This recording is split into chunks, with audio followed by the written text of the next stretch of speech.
सय्यदना मेरे आँखों की बुदली में जलवा मोहम्मद का, मेरे दिल के आईने में नक्शा है मोहम्मद का। कोई जन्नत में जाएगा, कोई दोज़ख में पहुंचे, मदीने की तरफ दौड़े दीवाना मोहम्मद का। अल्लाहुम्मा सल्ली अला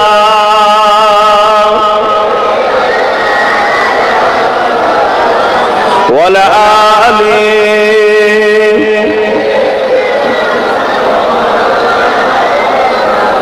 कलमे ला इलाहा इल्लल्लाह, ला इलाहा इल्लल्लाह, ला इलाहा इल्लल्लाह, ला इलाहा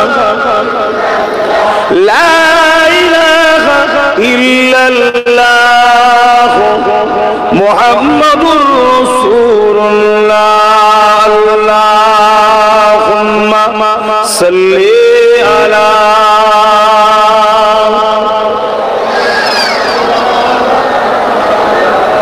वला आली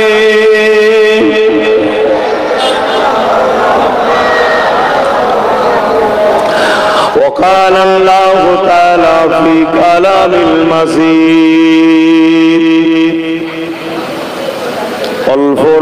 والفرقان الحميد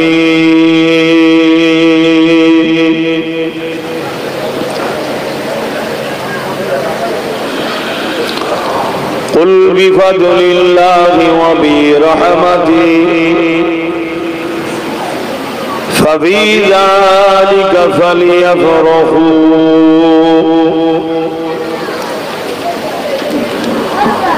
وقال الله تعالى في كلام المجيد والفرقان الحميد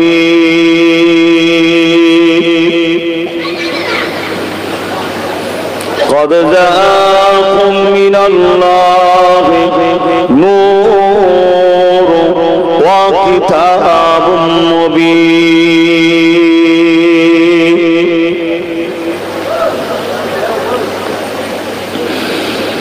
উপস্থিত আমার আব্বাজানেরা, আমার নওজোয়ান তরুণেরা, যুবকেরা, ছোট ছোট বাচ্চারা,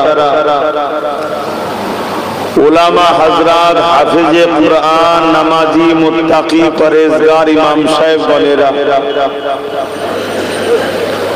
पर्दार आড়ালে दूर दूरान्ते आमादेरी सकलेर मा ओ बोनेरा, আল্লাহ রাব্বুল আলামিনের শুকরিয়া যতই আদায় করি না কেন, তিনার শুকরিয়া আদায় করে শেষ করা যাবে না। তিনি আমাদেরকে ইসলাম ধর্মের অনুসারী বানিয়েছেন, কোরআন শরীফের মতো শ্রেষ্ঠ জীবন বিধান দিয়েছেন, গাইড বুক দিয়েছেন এবং সর্বকালে সর্বশ্রেষ্ঠ নবী, রাসূল, নেতা, মেসেঞ্জার, পথ প্রদর্শক হযরত প্রফেট মুহাম্মদ সাল্লাল্লাহু আলাইহি ওয়াসাল্লামের ঈমানদার উম্মত করেছেন। বলি আলহামদুলিল্লাহ, আরো খুশি বলি আলহামদুলিল্লাহ। পাশাপাশি আল্লাহ দরবারে আরো শুকরিয়া আদায় করি যে আল্লাহ আমাদেরকে হায়াতে রেখে এক বছর অপেক্ষার পর সকল ঈদের সেরা ঈদ রবিউল আউয়ালের চাঁদে তিসরা রবিউল আউয়াল শরীফে হুজুরের মিলাদের আলোচনার শুকরানা আদায় করার জন্য বসা ও আসার তৌফিক দিয়েছে, তাই সকলে বলি আলহামদুলিল্লাহ।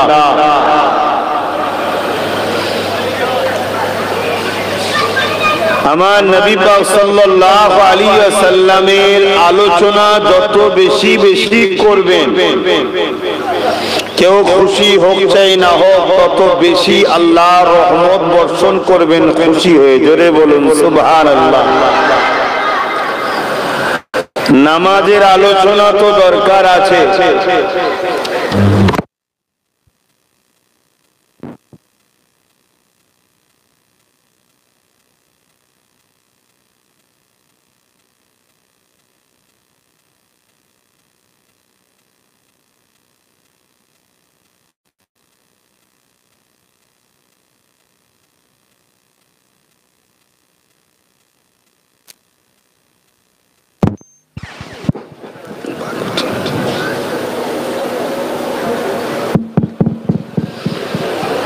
তবে সব আলোচনা যদি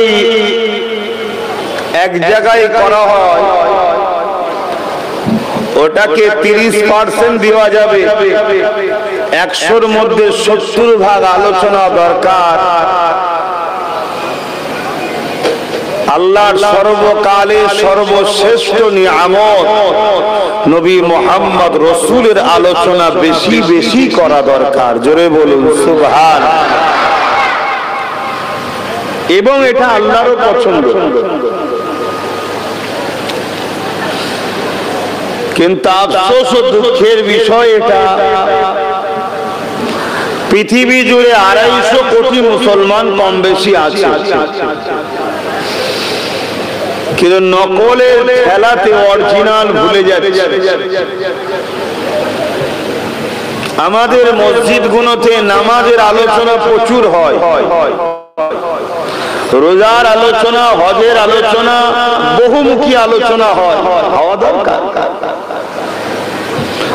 আমাদের জলসাগুলোতে নামাজ, রোজা, বহুমুখী আলোচনা অনেক হয়, হওয়া দরকার। কেন হবে না? শরীয়তের আলোচনা তো করতেই হবে। কিন্তু দুঃখের বিষয়, যার জন্য নামাজ পেলাম, যার জন্য দিন পেলাম, যার জন্য কোরআন পেলাম,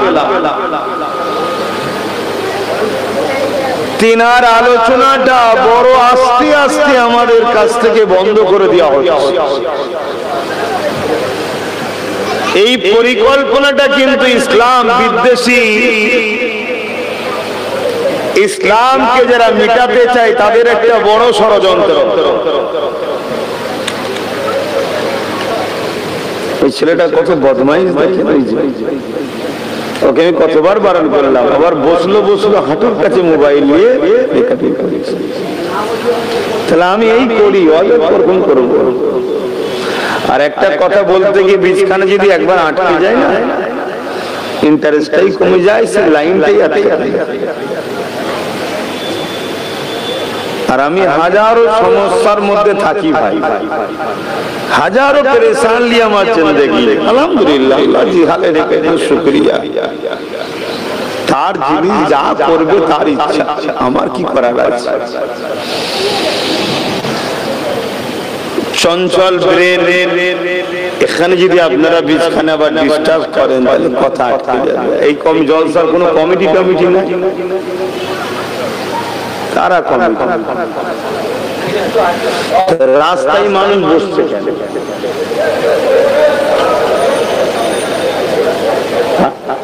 বদলামটা তো কমিটির হবে নাকি? যারা কর্তৃপক্ষ তাদের কথা যদি না শুনে বার করে দাও, কি দরকার? একটা কিছু অঘটন ঘটে গেলে জড়াবে কারা? কমিটি।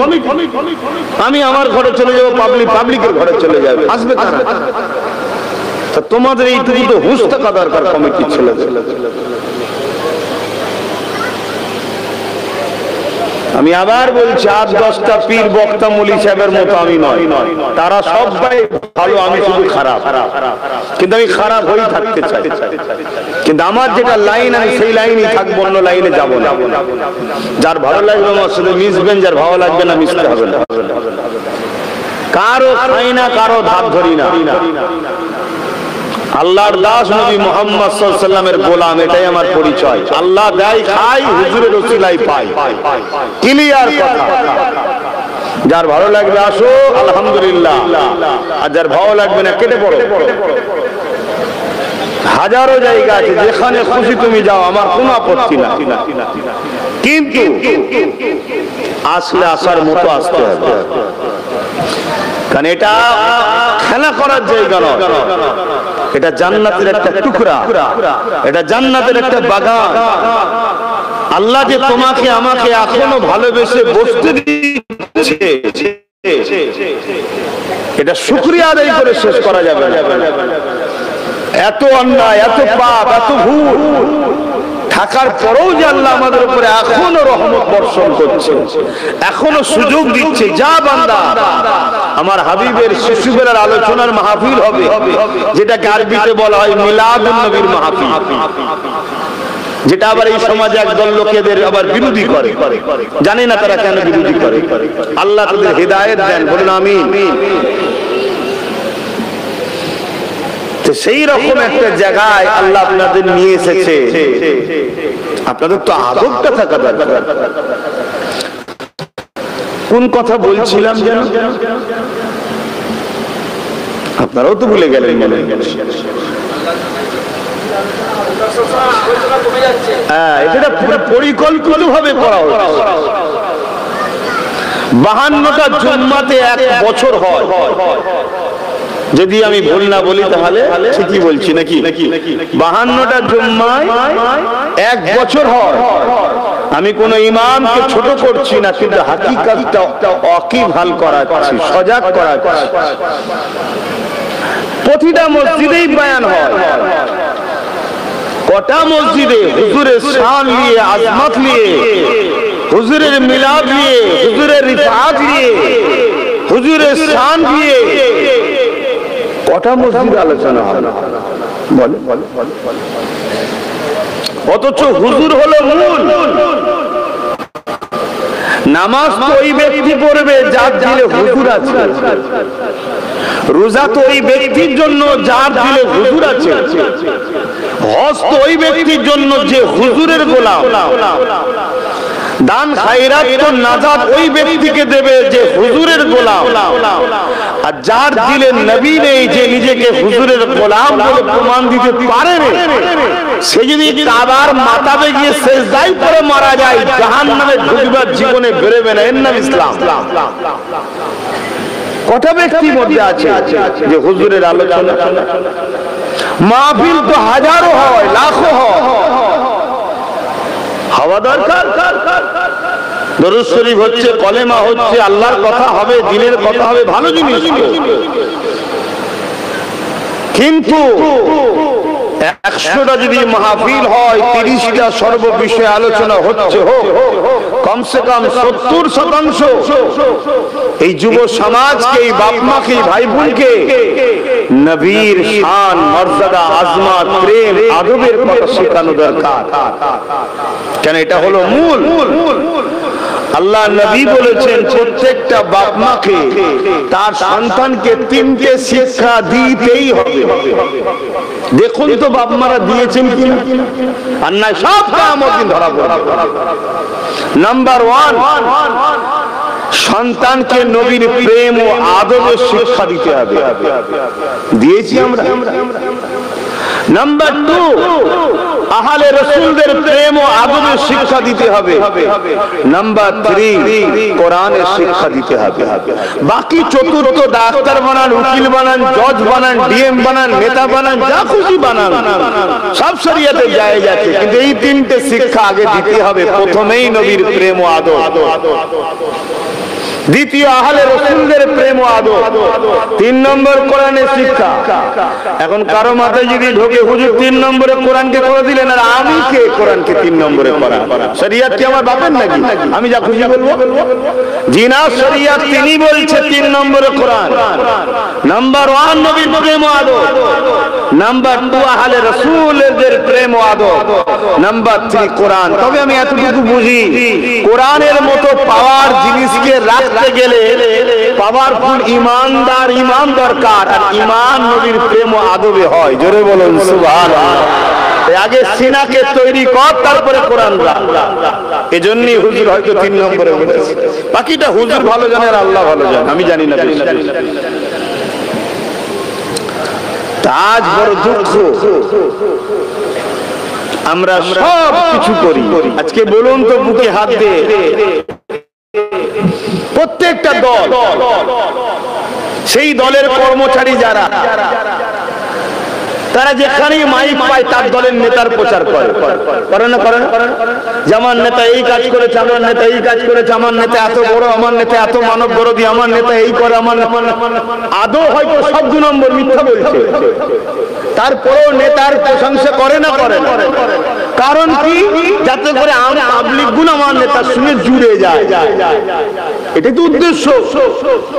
আর আমরা যারা উলামা দাবি করি, মুফতি দাবি করি, আল উলামা ওয়ারাসাতুল আমবিয়া, নবীর ওয়ারিস দাবি করি, তাহলে আমাদের তো উচিত মাইকটা পেলেই সামনেওয়ালা যারাই থাকবে তাদেরকে বারবার বোঝানো দরকার, আমার নেতা এই করেছে, আমার নেতা এমন, আমার নেতার মাকাম এত, আমার নেতাকে আল্লাহ এত ভালোবাসে, আমার নেতাকে আল্লাহ তো শান দিয়েছে, আমার নেতা, আমার নেতা, আমার নেতা।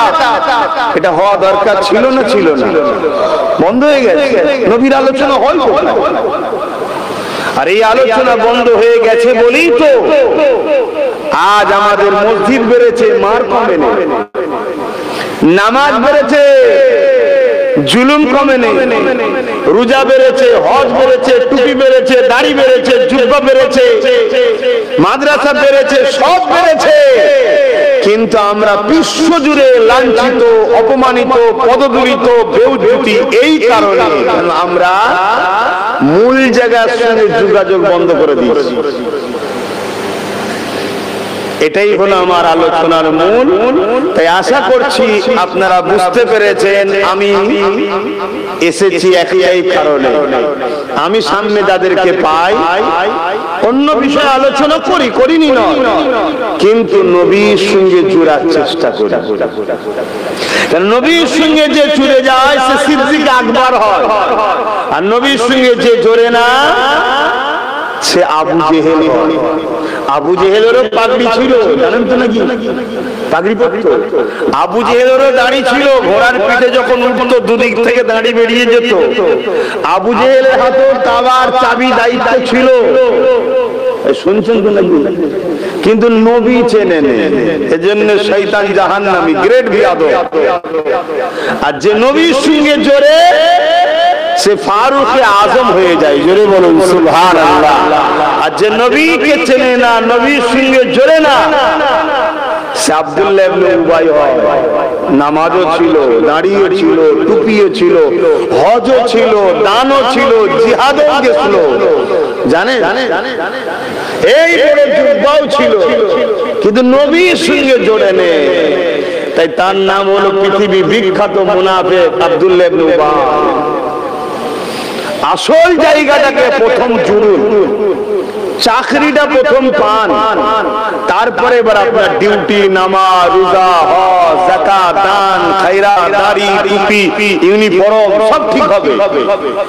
আমাদের তো চাকরি পাইনি, হই হই করছি কেন? কটা মুসলমান ইমানদার আছে? মুসলমানের তো অভাব নেই, যদি ইমানদার যদি আমরা সবাই থাকতে পারতাম উপযুক্ত, তাহলে আজকে আমাদের এই দুর্দশা হয়। একটা ইমানদার কতটা ক্ষমতা রাখতে পারে? 800 বছর চলে গেছে, আজও ভারতবর্ষে রাজত্ব করছে সুলতান হিন্দ মুঈনুদ্দিন আজমিরি। জোরে বলুন সুবহানাল্লাহ। এটা হলো ইমানদার। 800 বছর আগে চলে গেছে, এখনো তার দবদবা চলছে, এখনো তার কাছে সবাই ছুটছে। বলুন, এই একটাই কারণ, হুজুরের সঙ্গে জুড়ে। আসেন আমরা আলোচনার দিকে যাই। এইটা মাসটা হলো রবিউল আউয়ালের চাঁদ। আমার নবীর সিরাত নিয়ে, সুরাত নিয়ে, আখলাক নিয়ে, মেরাজ নিয়ে, নবুয়াত নিয়ে, সাফাত নিয়ে, হায়াত নিয়ে, সব বিষয়টা আমাদের জন্য শরিয়া, সবটাই জানতে হবে। কিন্তু এই মাসটা এলে বেশি বেশি করে নবীর মিলাদ অর্থাৎ শিশুবেলার জিন্দেগির আলোচনাটা হয়। বলুন তো, কোন কারো জীবনী যখন লেখা হবে, সেই জীবনীটা কি নবীর সেই ব্যক্তির শৈশব কৈশোর বাদ দিয়ে লেখা হয়? বলুন বলুন, শৈশব থাকে না থাকে না? তামাম নবীর টোটাল জীবনীটাই আমাদেরকে জানতে হবে। নবী পাকের শিশুবেলার জীবনীটা এই মাসে বেশি আলোচনা হয়। কেন? এই মাসে তিনি উপস্থিত হয়েছিলেন, হাজির হয়েছিলেন, আগমন করেছিলেন। 63 বছর দুনিয়াবি জিন্দেগি নিয়ে আমাকে আপনাকে সমস্ত বুরাই খারাপ থেকে বাঁচিয়ে দুনিয়া ও আখিরাতে বাঁচাবার জন্য। জোরে বলুন সুবহানাল্লাহ। ডাইরেক্ট কথা বলছি, বাঁচাবার জন্য এসেছিলেন নবী। কারো কোনো আপত্তি থাকলে আপত্তি হওয়া উচিত নয় যদি উম্মতে মুহাম্মাদি হয়। তোমার আমার নবীকে আল্লাহ বাঁচাবার পাওয়ার দিয়েছে, ক্ষমতা দিয়েছে। সেই নবী সাল্লাল্লাহু আলাইহি সাল্লাম যখন এই পৃথিবীতে এসেছিলেন, এই পৃথিবীর ভৌগোলিক পরিস্থিতি কি ছিল? বাপ নিজের কন্যাকে জ্যান্ত পুঁতে দিত, বাপ নিজের বেটির ইজ্জত লুটতো, মা নিজের ইজ্জত সন্তানের হাত থেকে বাঁচাতে পারত না। সন্তান নিজের মাকে হত্যা করত। ধনীরা গরিবদের করে বাজারে কৃতদাস দাসী হিসাবে বিক্রি করত, অপর ধনীরা খরিদ করত।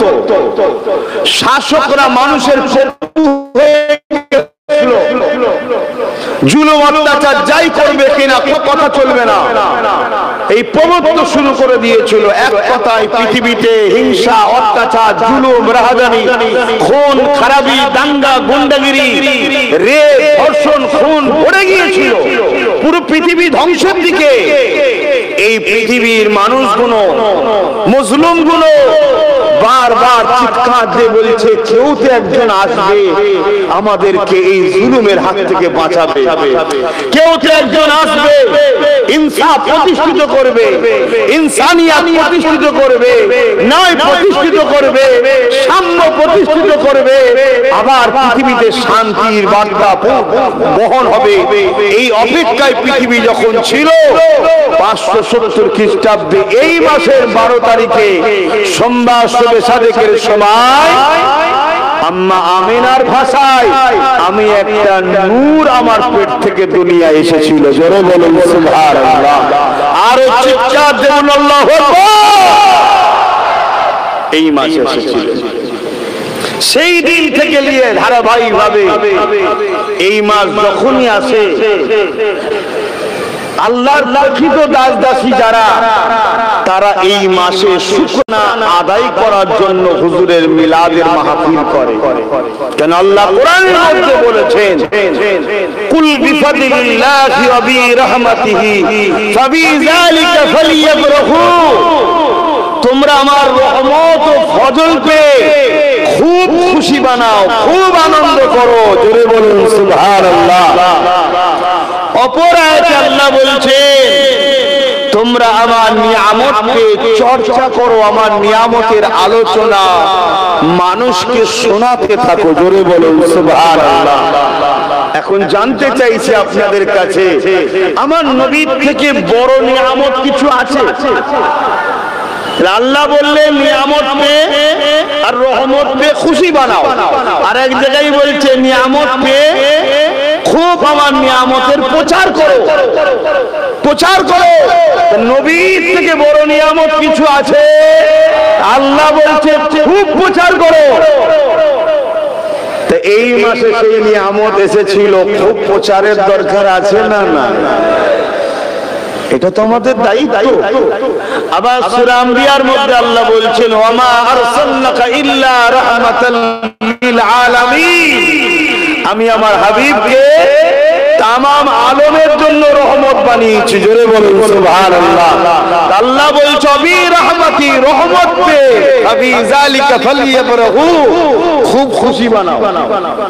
তাহলে রহমত পে, নবী পে খুশি বানাতে হবে না? হবে না। তাই আমরা খুশি বানাই, তাই আমরা আনন্দ করি। জুম্মার দিনটা হলো ঈদের দিন, জানেন তো নাকি? কেন ঈদের দিন? ওই দিনে বাপ আদম আলাইহিস সালামকে আল্লাহ সৃষ্টি করেছেন, দুনিয়ায় পাঠিয়েছেন। তো বাপ আদম আলাইহিস সালাম আসার যদি ঈদের দিন হয়, তো নবীর আগমনের দিনটা কি আমাদের কাছে আরো বড় ঈদের নয়? কেন বাপ আদম তো আমরা পেতাম না যদি মুহাম্মদ রাসূল না হতো। জোরে বলুন সুবহানাল্লাহ। এ বিষয়ে একটা ছোট্ট হাদিস আপনাদেরকে শোনাচ্ছি। আমার কিছু ভাইদের ধারণা, শিক্ষার স্বার্থে বলছি, আল্লাহ তাদেরকে হেদায়েত দিক। বলুন আমি নবী পাক সাল্লাল্লাহু আলাইহি ওয়াসাল্লাম 40 বছরের আগে নবী ছিলেন না, তিনি কিছু জানতেন না। বলুন নাউজুবিল্লাহ। আরে আমার নবী কবে থেকে? যখন বাপ আদম আলাইহিস সালাম কাদা পানি মাটির সঙ্গে মিশে আছে, তারও হাজার হাজার হাজার বছর আগে আমার নবী ছিলেন। জোরে বলুন সুবহানাল্লাহ। কিন্তু সবার আগে বানিয়ে সবার শেষে পাঠানো হলো কেন? ভিআইপি শেষেই থাকে, আর নাই ভিআইপি আগে চলে গেলে আর বাকিদের গুরুত্ব। সব নবীরাই ভিআইপি, কিন্তু ভিআইপিদেরও ভিআইপি মুহাম্মদ রাসূল। জোরে বলুন সুবহানাল্লাহ। তো ভাইরা আমার, হযরতে জিবরাইল আলাইহিস সালাম কে আল্লাহ পাক আমার নবী একদিন জিজ্ঞেস করলেন, জিবরাইল আপনার বয়স কত? হযরতে জিবরাইল সাল্লাম বললেন, হুজুর আমি নির্দিষ্ট ভাবে তো এইভাবে বলতে পারবো না, তবে আমি কিছু ইশারা আপনাকে কথা বলছি, সেটা আপনি হিসাব করে নেন। আল্লাহ যখন আমায় সৃষ্টি করেছেন তখন কোনো কিছুই ছিল না, জান্নাত জাহান্নাম ফেরেশতা দুনিয়া কিছুই ছিল না, না মিকাইল না ইসরাফিল আজরাইল কেউ ছিল না। আমি সৃষ্টি হয়ে যখন মাথা তুললাম, আমি আল্লাহ পাকের আরশের নিচে একটা নূরের জায়গা আছে, পর্দা চাদর ধরনের, তাতে একটা সিতারা বা স্টার বা একটা চমক নূরের দেখলাম, যেটা দেখে আমি এত তার দিওয়ানা হয়ে গেলাম, এত পছন্দ হলো। যে কোনো সৌন্দর্যের উপরে মানুষ ফিদা হয়, এত সৌন্দর্য তার, আমি তার ফিদা হয়ে গেলাম, দিওয়ানা হয়ে গেলাম। আমি দেখার জন্য ইন্তজার করতে লাগলাম। ইন্তজার করতে করতে 70,000 বছর কেটে গেল। তারপরে ওই তারাটা, ওই নূরটা, ওই জ্যোতিটা আবার একবার উদিত হলো। জোরে বলেন সুবহানাল্লাহ। আমি দ্বিতীয়বার দেখে আরো দিওয়ানা হয়ে গেলাম, আবার দেখার ইন্তজার করতে লাগলাম। আবার 70,000 বছর পর আবার একবার দেখলাম, আবার দেখতে চাইলাম। এভাবে 70,000 বছর ছাড়া ছাড়া একবার করে ওই নূরটাকে আমি দেখতাম। আমি আমার লাইফে 72,000 বার দেখেছি। জোরে বলুন সুবহানাল্লাহ। আল্লাহ নবী বললেন, জিবরিল ওটা হলো আমি মুহাম্মদ রাসূল। জোরে বলুন সুবহানাল্লাহ। আরো জোরে বলে। এগুলো আমার নবীর উম্মতদের জানা দরকার আছে না? তবেই তো লিডারের উপরে প্রেম বাড়বে, তবেই তো রাসূলের উপরে অ্যাট্রাকশন বাড়বে যে আমার নেতা কত বড় মহান। আল্লাহ কারো তারিফের মুখাপেক কি না, যে আমার তারিফ করলে আমার শান বাড়বে। আল্লাহ কারো দাসত্বের মুখাপেক কি না, যে তুই আমার দাসত্ব করবি আমার শান বাড়বে। আল্লাহ কারো মুখাপেক কি না, আল্লাহুস সামাদ, তিনি কারো মুখাপেক কি না। তাই তিনি তিনার হাবিবকে বানিয়েছেন এবং এই রাসূলকে দিয়ে বলেছেন, তোমরা আমাকে যারা পেতে চাও এটাকে ধরো, এটাকে পিয়ার করো, এটাকে মহব্বত করো। জোরে বলুন সুবহানাল্লাহ। আসেন আমরা নবী পাকের শিশুবেলার কথা আলোচনা করি, যে আলোচনা আমাদের জানা দরকার। কেন কেননা আমাদের মধ্যে অনেক ধারণা রয়েছে 40 বছর পর থেকে নবীকে মানব, তার আগে অংশটা আমরা নেব না। নাউযুবিল্লাহ। এ যুবকেরা, তরুণীরা, বাপেরা, এমন করে মুজিজা নবীদের দ্বারা ঘটে থাকে। মুজিজা কাদের দ্বারা হয়? বলুন, নবীদের দ্বারা। মুজিজা এমন ঘটনা যেটা সামনেওয়ালাকে অ্যাট্রাকশন আজিজ করার মতো ঘটনা ঘটে। অবশ্যই এটার ঘটনা ঘটাবার মালিক কিন্তু আল্লাহ। প্রকৃত শক্তি কার? সবকিছুই তো আল্লাহর। আল্লাহ ছাড়া কি আছে? এই যে কথা বলছি আমি, এই ক্ষমতাটা কার? আল্লাহ। আল্লাহ আমায় ব্যবহার করতে দিয়েছে। এই যে চোখে দেখছি, এই জ্যোতিটা যে পেয়েছি, দেখছি, মূলত এর মালিক আল্লাহ। আল্লাহ তিনি আমায় দিয়েছে। এই যে হাত লাড়াচ্ছি, ক্ষমতাটা কার? আল্লাহর প্রকৃত ক্ষমতা, আমাকে তিনি ব্যবহার করতে দিয়েছে। তো নবী রাসূলদের দ্বারা যেটা ঘটে ওটা আল্লাহই ঘটায়, ওটাকে বলা হয় মুজিজা। আর ওলিদের দ্বারা যেটা অলৌকিক ঘটনা ঘটে ওটাকে বলা হয় কারামত। মুজিজা হক, কারামত হক, অস্বীকার করলে ইসলাম থেকে বেরিয়ে যায়। আমার নবী পাক সাল্লাল্লাহু আলাইহি ওয়াসাল্লামের শিশুবেলাতে সিনা চাক হয়েছে, আপনারা জানেন তো নাকি? সিনা চাক হলো মুজিজা, আর নবীদের মুজিজা হয়। তাহলে আমার নবীর মুজিজা শিশুবেলাতে হয়েছে, তাহলে আমার নবী তখন নবী ছিল না? ছিল। মাথায় ঢুকছে তো নাকি? তাহলে আমার নবী টোটালটাই আমাদেরকে জানতে হবে। কিভাবে আমার নবী পাক আসলে শিশুবেলায় কি কি করেছে, কিভাবে বড় হয়েছে, সব বিষয়টা জানার পরে তবে কমপ্লিট সিরাতুন নবী হবে। শুধু নবী পাকের 40 বছরের পথটা নিলে হবে না, ছোটবেলাটা আপনাকে জানতে হবে।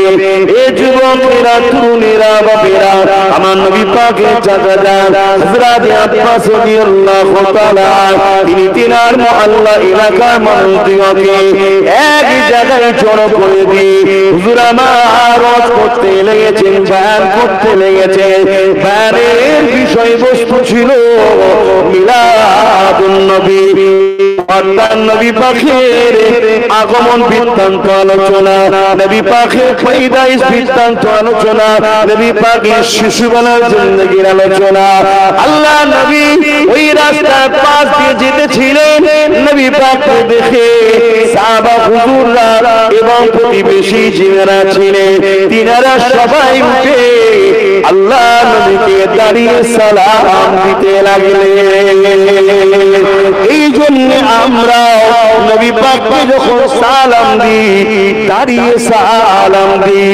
তবে কেউ যদি বসে সালাম দেয় তার সঙ্গে ঝগড়া ইজাজত নাই। বুঝতে পারলেন? কিন্তু আমরা দিই কেন? এই জন্য সাহাবারা দিয়েছে।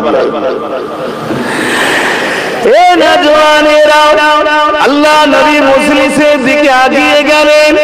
নবী পাকের চাচা হযরত আব্বাস রাদিয়াল্লাহু তাআলা আগিয়ে এসে বলতে লাগলেন, ইয়া রাসূলুল্লাহ, হাবিবাল্লাহ, আমি আপনার শিশুবেলার আলোচনা আমার এলাকার মানুষকে শোনাচ্ছিলাম। আল্লাহ নবী বড় খুশি হয়ে গেলেন। নবী আমার খুশি হয়ে বলতে লাগলেন, এ বাবা সাহাবারা শুনে রেখে দাও, ওয়াজাবাত লাহু শাফাতি, আমার সাফাত তাদের জন্য ওয়াজিব হয়ে যায়। যারা আমার শিশুবেলার আলোচনা পড়ে ও মন দিয়ে শোনে। আল্লাহ নবী আর বলতে লাগলেন, এ বাবা সাহাবারা, আপনারাই মাহফিল করতে লেগেছে, শুধু আপনারা এসে বসেছেন তা নয়, আল্লাহ পাকের অগণিত রহমতের ফেরেশতাও আসা শুরু হয়েছে।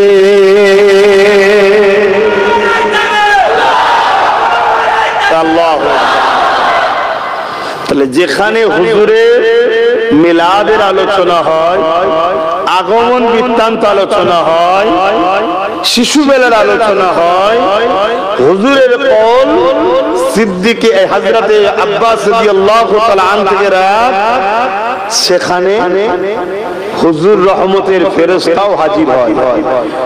সাহাবী জিজ্ঞেস করছেন, হুজুর শুধু এটা আমাদের মাহফিলে না অন্য কোন জায়গাতেও হবে?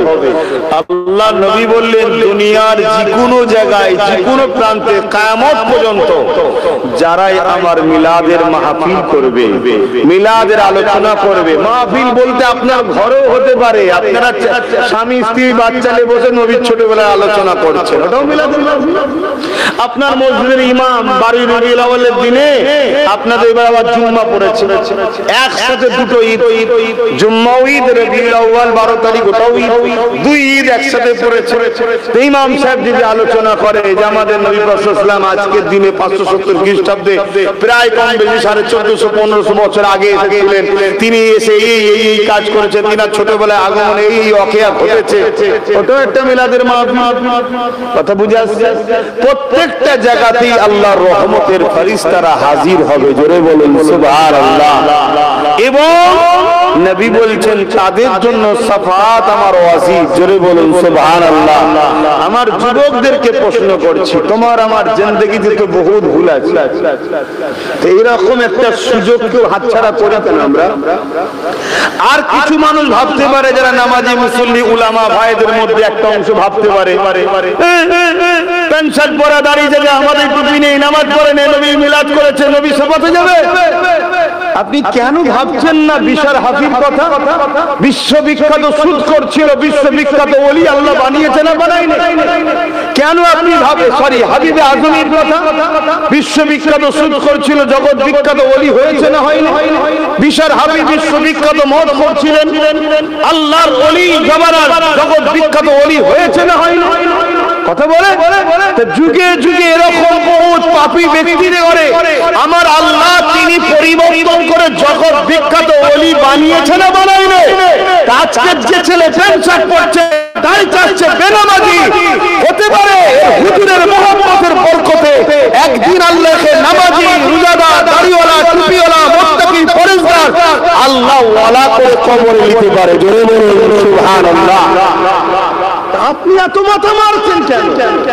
আল্লাহর রহমত থেকে এত উদাস কেন? নবী বলেছেন যারা আমার মিলাদের মাহফিল করবে, মিলাদের মাহফিলকে ভালোবাসবে, আমার শিশুবেলার আলোচনার মাহফিল বানাবে, আমার শাফাত তারা পাবে, জোরে বলুন সুবহানাল্লাহ।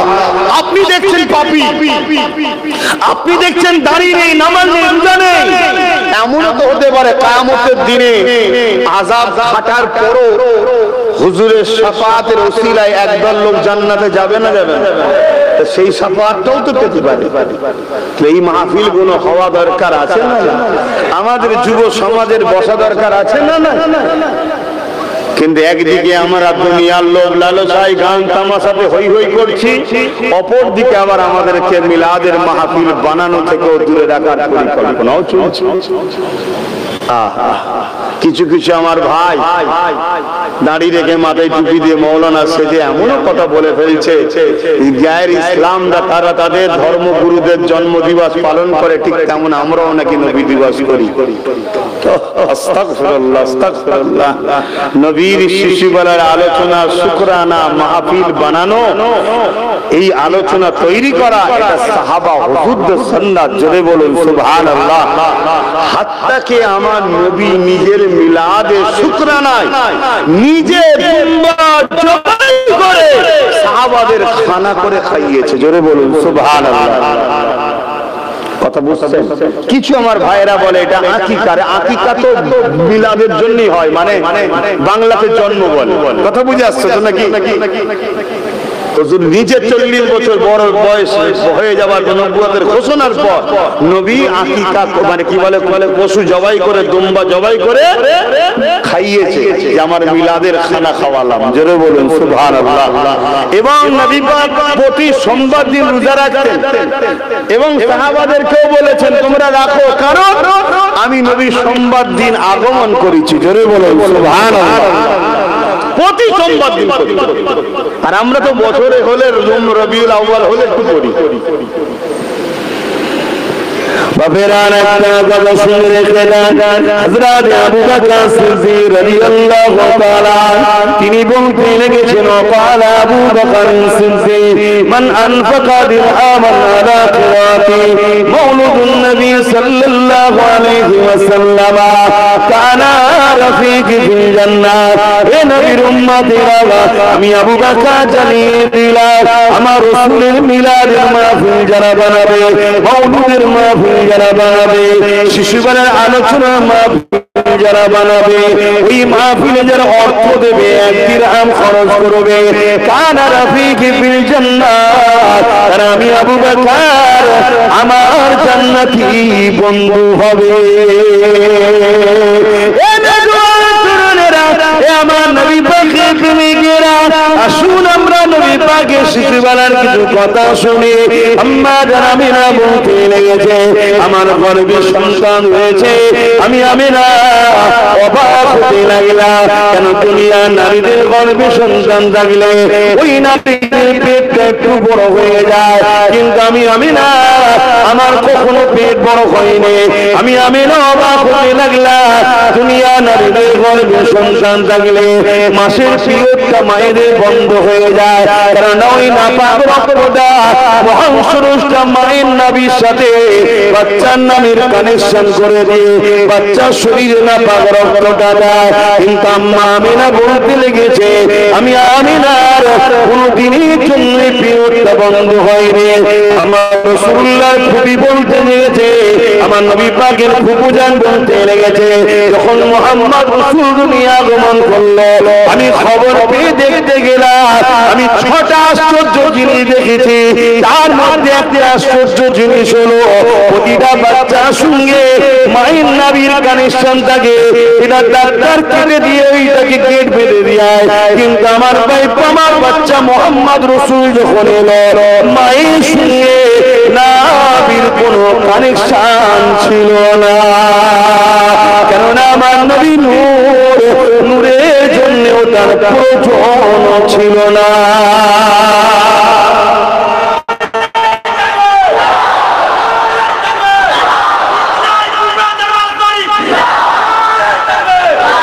আচ্ছা এই কথাগুলো শোনার পরে আমাদের যুবক ছেলেরা অন্য কাউকে নেতা বলে মানতে যাবে যে এত বড় ভিআইপি নেতা থাকতে আমরা কেন চুনোপুটি চোর গুলোর পিছনে ছুটবো ভাববে না এগুলো তো বলা দরকার। কেউ ঈসা নবীর মেসেজ ছড়াচ্ছে কেউ মুসা নবীর মেসেজ ছড়াচ্ছে আরো ইত্যাদি ইত্যাদি যে যা ধর্মগুরুদের মেসেজ ছড়াচ্ছে খ্রিস্টানরা বলছে ঈসার মাননেওয়ালারা সবাই জান্নাতি আর আমাদের মুল্লারা বলছে নবী নাকি শাফাআত করতে পারবে না তাহলে আমাদের ছেলেরা খ্রিস্টান নবীকে ধরতে যাবে না কিন্তু আজ আমি জানাচ্ছি ঈসা নবী মুর্দার কাছে গিয়ে বলছে কুম বিইজনিল্লাহ আল্লাহর হুকুমে মুর্দা উঠে পড়ছে কোন লোকের গায়ে কুষ্ঠ রোগ হয়েছে ঈসা নবী গিয়ে হাত বুলাচ্ছে ভালো হয়ে যাচ্ছে কারো চোখে নাবি না ঈসা নবী হাত বুলিয়ে দিচ্ছে ভালো হয়ে যাচ্ছে এই দৃশ্য দেখে ঈসা নবীকে জিজ্ঞেস করছে আপনি কি তাহলে সেই তিনি নাকি যিনার আগমনের কথা আছে ঈসা নবী খোদ নিজে বলছেন না না আমি তিনি নই তিনি আসবেন যেমন একটা বাদশা আসার আগে তার আগে একজন উজির বা প্রধান সেনা প্রধান ঘোষণা দিতে থাকে সাবধান হও সতর্ক হও আদবের সাথে দাঁড়াও সুলতান আসছে আমি হলাম তিনার প্রধান উজির মতো জোরে বলুন সুবহানাল্লাহ আরো বলুন সুবহানাল্লাহ।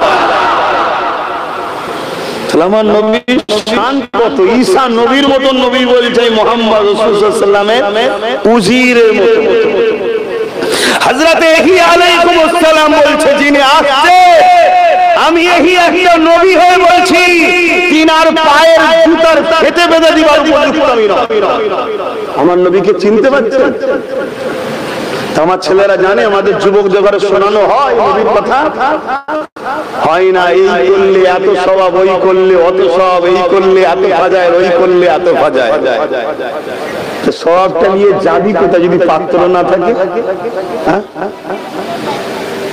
হুজুর হলেন ইমানের পাত্র সেই পাত্রে তোমাকে নামাজ রোজা দাড়ি টুপি সব রাখতে হবে। ব্যাগ ভর্তি করে যেমন বাইরে থেকে এলে তোমার সবাই খুশি হবে, দুনিয়াবি জমিন থেকে যখন যাবে পরকালে ব্যাগ ভর্তি করে নিয়ে যেতে হবে নামাজ রোজা হজ যাকাত দাড়ি টুপির আমলে। কিন্তু এই ব্যাগটা কই? কথা কিছু বুঝতে পারছেন? আমার হুজুরকে আগে চেনে। আম্মা জানামেরা বলতে লেগেছে এক তারিখে আমি দুপুরের সময় এমন করে আমি একটু আরামে রেস্টে ছিলাম, হঠাৎ করে আমি খবের মধ্যে দেখতে লাগলাম আমার ঘরে যেন একটা যুবক ছেলে প্রবেশ করেছে। আমি ওই খবটা দেখে বড় ঘাবড়ে গেলাম, চোখটা আমার খুলে গেল। আমি যাকে খবে দেখছিলাম তাকে খবটা খুলে দেখলাম। আমি আমেনা ঘাবড়ানো দেখে ওই যুবক আমাকে মা বলে ডাক দিয়ে বলল, ও মা আমেনা আপনি ঘাবড়াবেন না মা, আমি দুনিয়ার কোন যুবক নয়, পুরুষ নয়, আমি হলো আল্লাহ পাকের ফেরেশতা হযরতে জিবরাইল। এই মা আমেনা খুশির খবর নিয়ে এসেছি আপনার কাছে। এই খুশির খবর হলো আপনার গর্ভে যিনি রয়েছে উনি যেন কোনোভাবে কষ্ট না পায়, কারণ আল্লাহ যিনাকে নিজের বন্ধু হাবিবুল্লাহ বলেছে। এবং দ্বিতীয় খুশির খবর হলো এ মা আমিনা রে, এই বাচ্চার নাম তুমি আর কেউ রাখবে না, এই বাচ্চার নাম আল্লাহ রেখে দিয়েছিল, এই বাচ্চার নাম হলো মুহাম্মদ।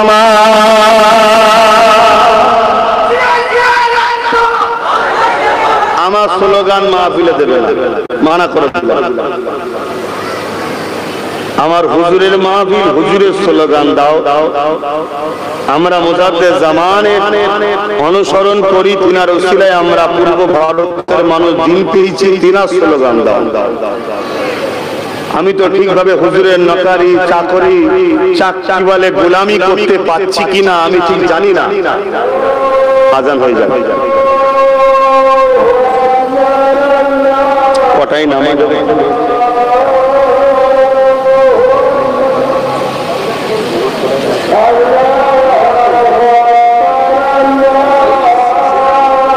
আচ্ছা 5টায় নামাজ হবে ইনশাআল্লাহ।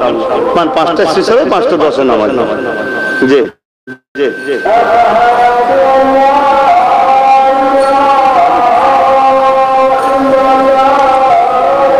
আশহাদু আল্লা ইলাহা ইল্লাল্লাহ।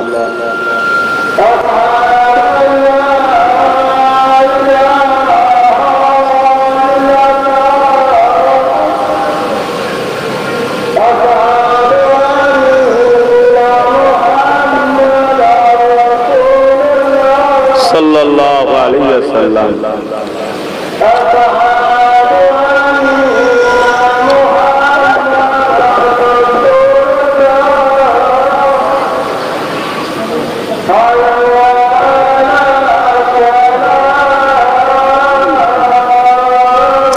লা হাওলা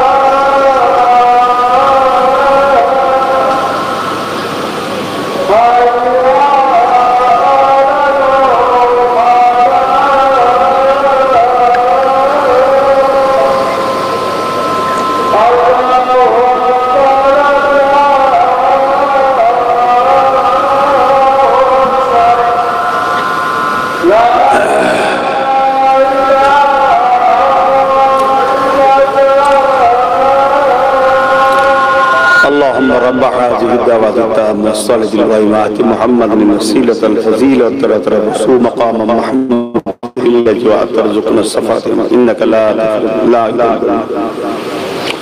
درود شريف اللهم صل على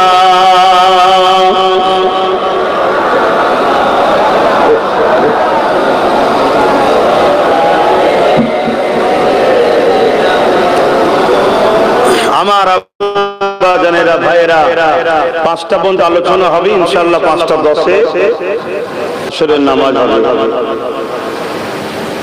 তো আসেন আমরা যেদিকে আলোচনা করছিলাম,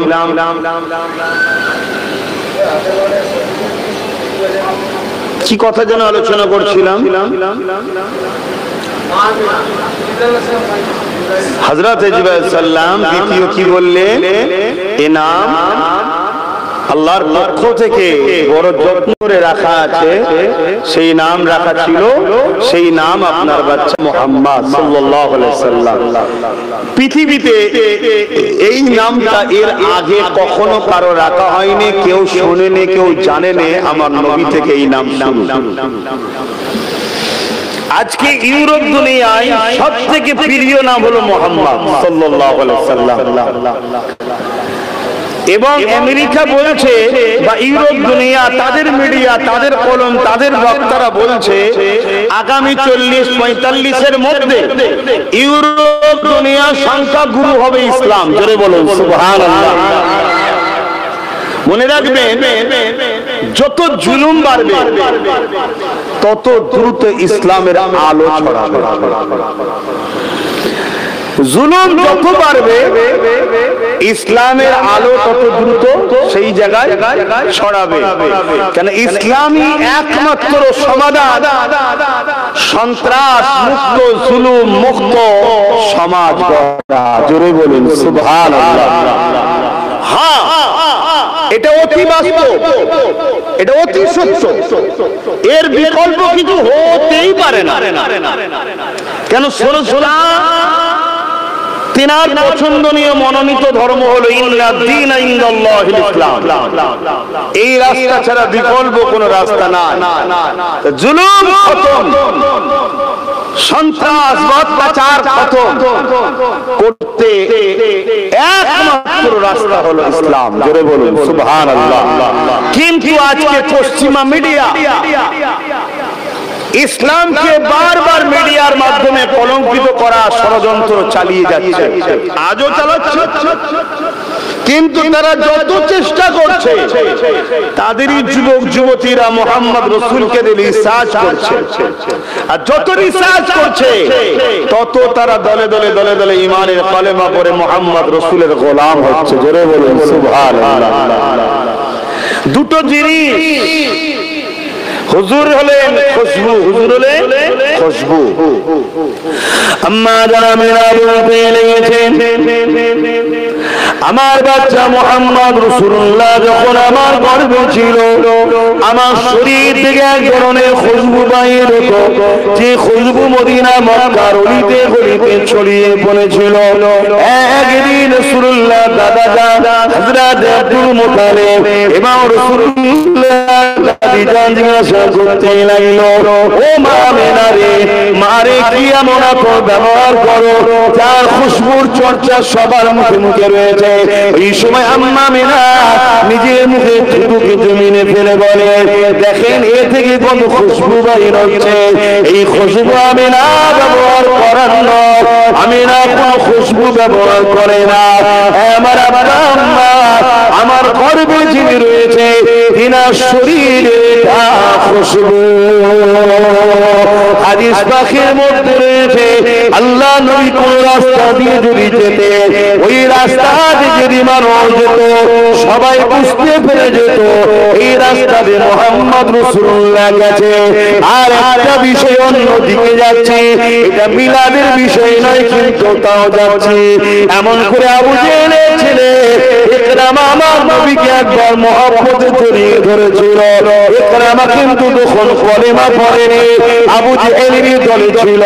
এই জড়িয়ে ধরে ফেলার জন্য আবু জেহেল তাকে শাস্তি হিসাবে মৃত্যুদণ্ড দিয়েছিল, জঙ্গলে গিয়ে বেঁধে দিয়েছিল, জীব জন্তু পশু পাখি যাতে খোরাক বানিয়ে নেয়।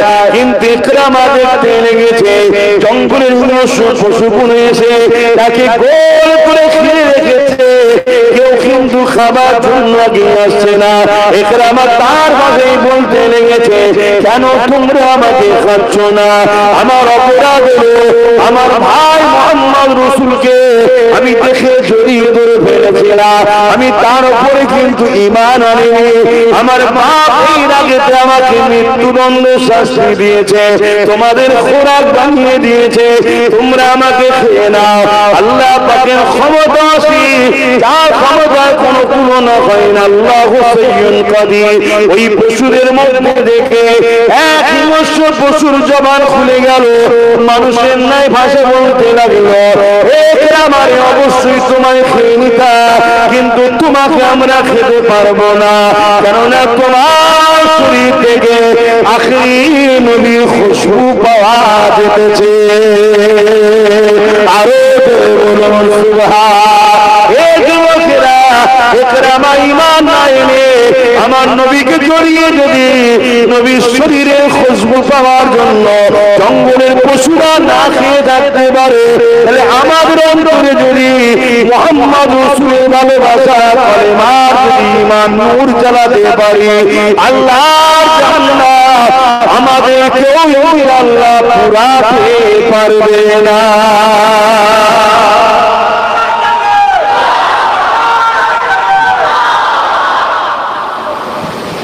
আমার ভাইরা ভাববেন যে নামাজ না পড়লে হবে। আমি কি বললাম নামাজ পড়বেন না? তাই বললাম আমি। যারা প্রকৃত নবীর প্রেমিক হয় তারা কি নামাজ ছাড়তে পারে? আমার নবী কখনো নামাজ ছেড়েছে? প্রেমিক কাকে বলে? প্রেমিক তো সে নকল করবে, তাই না? নকল করবে। কেউ 10 নম্বর জার্সি করে, কেন ভাই? না আমার খেলোয়াড় করে, তাই অর্থাৎ সে তাকে ভালোবাসে। কেউ চুলের স্টাইল দেয় তার পছন্দ লোকের মতো, ঠিক না? কেন তাকে পছন্দ করে? প্রকৃত রাসূলের প্রেমিক কে? যে হুজুরকে নকল করবে, অর্থাৎ হুজুর যেটা পছন্দ করতে সেটা। কথা কিছু মাথায় ঢুকছে? নামাজ তো কোনোভাবেই কাজে সম্ভব নয়, কিন্তু এরপরও বলছি কেউ যদি নামাজ পড়ে অথচ নবী না থাকে, ওই নামাজের কোনো দাম নাই। নামাজ দুই ধরনের হয়, একটা নবী বিহীন নামাজ হয়, একটা নবী নিয়ে নামাজ হয়। অনেকে তো আবার এই ধারণাও এসে গেছে যে নামাজের মধ্যে আবার নবীকে কেন আনবে। কথা বুঝে আসছে? তাও অনেকের ধারণা আছে। নাউযুবিল্লাহ মিন জালিক। আল্লাহ আমাদেরকে খায়ের দেন এসব বুরাই খারাপ রাস্তা থেকে, এসব বাতিল ফিরকা থেকে আমাদের ঈমান ইজ্জতকে আল্লাহ হেফাজত করে। বলুন আল্লাহুম্মা আমিন। ওজা কোদিকে আজকে আলোচনায় যাচ্ছি না, তবে নামাজ যখন পড়তে হবে আমি নামাজেরই গুরুত্ব একটু বুঝাই। নামাজই তো আমার নবীর গুরুত্ব বুঝিয়েছে, নামাজই আমার নবীর গুরুত্ব আমাদেরকে বুঝিয়েছে। জোরে বলুন সুবহানাল্লাহ। এই যে বলেন নামাজে দাঁড়াবো, আসরের নামাজ, নামাজে কি হয়? নামাজে আমরা পবিত্র জায়গা দরকার, কিবলামুখী হতে হয়। পশ্চিম মুখ নয়, কেবলা মুখ। আমাদের দিক থেকে কেবলা পশ্চিমে দেয়, পশ্চিম বলি। কেবলা কেন করা হয়েছে? একটা ডিসিপ্লিন সিস্টেম ঠিক করার জন্য। তা কেবলা মুখী হতে হয়, কিন্তু সেজদা কাবাকে করি না। সেজদা কাকে করি? আল্লাহকে। কাবাটা হলো দিক, লক্ষ্য, যাতে করে এক মসজিদে 4 দিক না হয়ে যায়, 5 দিক না হয়ে যায়, একটা দিক যেন হয়। তাই আল্লাহ সেন্টার করে দিয়েছে কাবাকে। আর কাবা হলো পৃথিবীর বীজখান। কাবা হলো কি? পৃথিবীর বীজখান। তো সেই জায়গায় ওই দিকে ডিসিপ্লিনের জন্য মুখ করে কাতারবদ্ধ হয়ে আল্লাহর সিজদার জন্য, রুকুর জন্য দাঁড়াতে হয়, সূরা ফাতিহা পড়তে হয়, সূরা মিলাতে হয়, রুকুতে যেতে হয়, রুকুতে তাসবিহ পড়তে হয়, সুবহান রাব্বিল আযীম 3 বার, সব থেকে কম বেশি পড়তে পারে, সিজদায় যেতে হয়, সুবহান রাব্বিল আলা 3 বার তাসবিহ পড়তেই হবে, বেশি পড়তে পারে। তারপরে আবার কিয়ামে আবার সূরা ফাতিহা, আবার সূরা মিলালেন, আবার 2 রাকাত নামাজ হয়। তাহলে বৈঠকে বসে গিয়ে সালাম করে উঠে যাবেন, সালাম ফিরবেন। কিন্তু আমি আসরের নামাজ দিয়ে বলছি আবার দাঁড়াতে হবে, আবার সূরা ফাতিহা, আবার রুকু, আবার সিজদা, আবার দাঁড়াবেন, আবার সূরা ফাতিহা, আবার রুকু, আবার সিজদা, 4 রাকাত নামাজ কমপ্লিট। বৈঠকে বসেছেন, কার জন্য নামাজ পড়লেন? জোরে বলুন। কেরাত করলেন কার জন্য? কেরাত মিলালেন কার জন্য? তো সারা দেন না, আল্লাহ বললেও তো 40টা নেকি, কেন বলতে চাইছেন না? কত খারাপ হয়ে গেছি আমরা। রুকু দিলেন কার জন্য? তাসবিহ কার, সিজদা কার, তাসবিহ কার, কিয়াম কার, সব আল্লাহ। এখানে কোন গায়ের কে আনা যাবে? অন্য কাউকে? যদি আপনার শায়েখ এসে আপনাকে সালাম দেয়, উত্তর দেওয়া যাবে? আপনার আমির, আপনার পীর, আপনার মুর্শিদ, আপনার আলেম, আপনার ইমাম, আপনার বাপ-মা, কারো সালামের জবাব দেওয়া যাবে? কেন? এটা শুধুমাত্র আল্লাহর জন্য। কিন্তু আমার আল্লাহ ওই নামাজ 4 রাকাত বসে রয়েছেন, মনের মধ্যে আমাদের হচ্ছে রুকু দিলাম, সিজদা দিলাম, কিরাত করলাম, কারবার ছেড়ে এলাম, সবকিছু ছেড়ে এলাম, মালিক কবুল হলো কি জানি না, আপনি দয়াময়, দয়া করে কবুল করে নেন। এই আশা সবার থাকে না? থাকে না। নামাজ পড়ে আর কবুল হবে না, এই আশা কি কারো যায় নাকি? সবার আশা যায় কবুল হয়ে যাক। আমার আল্লাহ বলছে, এ বান্দা, তুই যদি কবুল করাতে চাস তাহলে এই নামাজে সালাম ফিরাবার আগে বল, আসসালামু আলাইকা আইয়ুহান নবী, আমার নবীর উপরে সালাম দে। জোরে বলুন সুবহানাল্লাহ। এটা তো প্রশ্ন থেকে থাকে যে আল্লাহ, নামাজ তো শুধু আপনার, এখানে হাবিবকে আবার কেন সালাম দিচ্ছেন? গায়ের কে? আল্লাহ বলছে এইটাই তো এদেরকে বুঝাবার জন্য হাবিবকে সালাম দিতে বললাম। যদি গায়ের হতো দিতে বলতাম। অর্থাৎ আমার হাবিব গায়ের নয়, পণ নয়, আমার আপন। জোরে বলুন সুবহানাল্লাহ। তারপরে আল্লাহ আবার বলছে, আর একটু এগিয়ে চল, নামাজ কবুলের জন্য তো হাবিবকে সালাম দিলি, কিন্তু হাবিবের খুশির জন্য আলে রাসূলদের ঘরে সালাম। আর এগুলো বহু ভাষাতে লিখা। আমার নবীর শান, মর্যাদা আল্লাহ এত বিচারও অনেক আছে। দুদুমা হালিমা হুজুরের বকরি দুম্বা ছিল, সব দুর্বল, বাটের দুধ ছিল না, গরিব মানুষ। আমার নবী যাওয়া সাথে সব পরিপূর্ণ হয়ে যাচ্ছে। হুজুরের বাড়িতে একটা কুয়া ছিল, পানি ছিল না। আমার দুদুমা হালিমা বলছে, আমি মোহাম্মদ রাসূলকে যখন নিয়ে ঢুকলাম, দেখলাম আমার কুয়ার পানি পুরো কানা বরাবর হয়ে গেছে। আর আরো অবাক হয়ে গেলাম, আমি যখন উটের পিঠে মক্কা থেকে রওনা দিলাম, প্রতিটা জায়গায় যাচ্ছি, গাছ যখন আসছে দেখি সালাম দিচ্ছে, আমি বড় ঘাবড়ে যেতে লাগছি, এগুলো কি ঘটছে? পাহাড় থেকে সালাম আসছে, আসসালাতু আসসালামু আলাইকা রাসূলুল্লাহ, আসসালাতু আসসালামু আলাইকা হাবিবাল্লাহ। আমি তখনও বুঝতে পারিনি আমি যাকে কোলে নিয়েছি এটা দোনো জাহানের বাদশা। জোরে বলুন সুবহানাল্লাহ। হাদিস পাকের মধ্যে আছে, আমার নবীর সাহাবারা যখন নবী পাক সাল্লাল্লাহু আলাইহি ওয়াসাল্লামের সাথে যেতেন, এটা তো শিশুবেলার কথা দুদুমা হালিমা বলছে। এবার হাদিস পাকের মধ্যে আছে, আমার নবী পাক সাল্লাল্লাহু আলাইহি ওয়াসাল্লামের সাহাবারা যখন নবী পাকের সাথে কোনো সফরে যেতেন, রাস্তার পাথর, রাস্তার গাছ, পাহাড় সব আমার নবীকে সালাম দিতেন। জোরে বলুন সুবহানাল্লাহ। একদিন এক ইহুদি ঘরের ছেলে এসেছে, একটা ইহুদি ধর্মের লোক এসেছে আমার নবীর কাছে, এসে বলছে, মুহাম্মদ সাল্লাল্লাহু আলাইহি ওয়াসাল্লাম, তুমি কিছু নবী যে কিছু দেখাও, মুজিজা কিছু দেখাও। আল্লাহ নবী বললেন, কি দেখতে চাও? বলে ওই গাছগুলোকে সব তোমার কাছে নাকি ডাকলে নাকি চলে আসে, তা দেখাও। আল্লাহ নবী বললেন, যাও ওই গাছের কাছে যে বলো মুহাম্মদ সাল্লাল্লাহু আলাইহি ওয়াসাল্লাম তোমায় ডেকেছে। ওই লোকটাকে বলছে, যাও যে বলো মুহাম্মদ সাল্লাল্লাহু আলাইহি ওয়াসাল্লাম তোমায় ডেকেছে। খুব ভালো করে শুনবে, মুহাম্মদ সাল্লাল্লাহু আলাইহি ওয়াসাল্লাম তোমায় ডেকেছে। ওই ইহুদি, সে মুসলমান, ইসলামের নয়, অমুসলিম, সে গিয়ে গাছকে বলছে, গাছ মুহাম্মদ সাল্লাল্লাহু আলাইহি ওয়াসাল্লাম তোমাকে ডেকেছে। সে অবাক হয়ে দেখতে লাগলো, গাছটা লড়তে শুরু করেছে, নিজের পুরো রস কি বলে শেকড় টেকড় সব নিয়ে জমিন ফেটে আস্তে আস্তে যেমন মানুষ আমরা হাঁটি, সেভাবে আস্তে আস্তে ও আসা শুরু করেছে। জোরে বলুন সুবহানাল্লাহ। আমার নবী পাকের কদমের কাছে এসে নিজেকে ঝুঁকিয়ে দিয়ে আমার নবীকে সালাম দিতে লেগেছে। জোরে বলুন সুবহানাল্লাহ। শুনেন, নবী ডাকবে, গাছ আসবে, এটা আশ্চর্যের বিষয় নয়, কিন্তু এই ওয়াকিয়ার মধ্যে একটা আশ্চর্যের বিষয় রয়েছে। কি? একটা অমুসলিম গিয়ে বলল নবী ডেকেছে, গাছ চলে আসছে। ভাবতে পারছেন? আমরা যদি উম্মতে মুহাম্মাদি প্রকৃতভাবে হতে পারি, আমরা যখন বিপদে পড়বো আমরা যদি বলি মুসিবত বালা মুসিবত মুহাম্মদ রাসূলের খাতিরে তুই আমাদের এখান থেকে সরে যা, তাহলে আসমানি বালা জমিনি বালা আল্লাহ দয়াতে হুজুরের বরকতে সরতে পারে না পারে। কিন্তু আমরা হুজুরকে চিনলাম কই? হুজুরের প্রেম কই? হুজুরের আজমত কই? হুজুরের শান আমাদের কাছে আলোচনা কই? তার মহব্বত আমাদের মধ্যে কই? হুজুরকে প্যার করেন, হুজুরকে আদর করেন, হুজুরকে মহব্বত করেন।